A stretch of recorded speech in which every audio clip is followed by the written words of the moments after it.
Hi guys! Ito tayo ngayon, kasama natin ang baby Bongsun. Bongsun? Tingin ka sa camera. Tingin ka sa camera. Show yourself. Oh, show yourself. Camera shy kasi si Bongsun.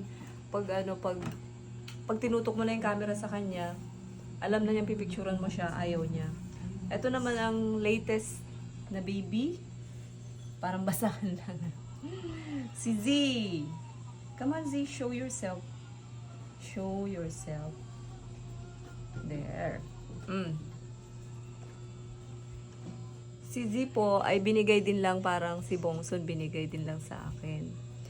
Shout out sa mga nagbigay at nagbigay ng trust na ako ang mag-alaga sa kanilang mga babies. Ayan. Thank you. Si Z ay kadarating din lang mga a month ago yata. Ano lang siya 4 months. And eto nga, ginagawa natin ngayon ng ganito yung hair niya, nilalagyan ko nito kasi nga masyado nang mahaba. Hindi pa pwedeng hindi pa pinaliguan. Pero mabango naman siya. Suklay-suklay natin.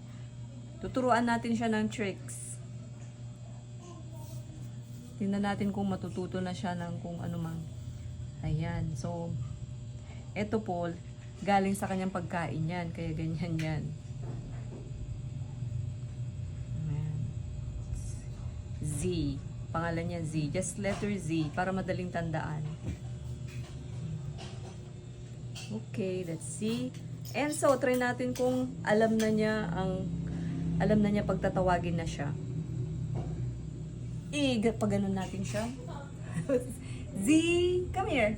Come here, Z. Oh, 1 point. Ayun, nasira na yung kanyang hair. Tingnan nyo naman agad-agad, oo. See? Ang next na ituturo natin sa kanya ay sit.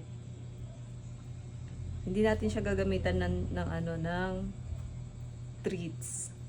Try natin kung alam niya ang sit.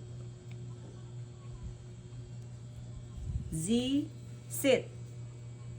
Sit. Huwag mo ako ipahiya. Sit. Z, sit. Oh, go away. O, di ba naintindihan niya? Go away. So, ito naman si Bongsun. That's all for now, folks. Thanks for joining us. Next time ulit.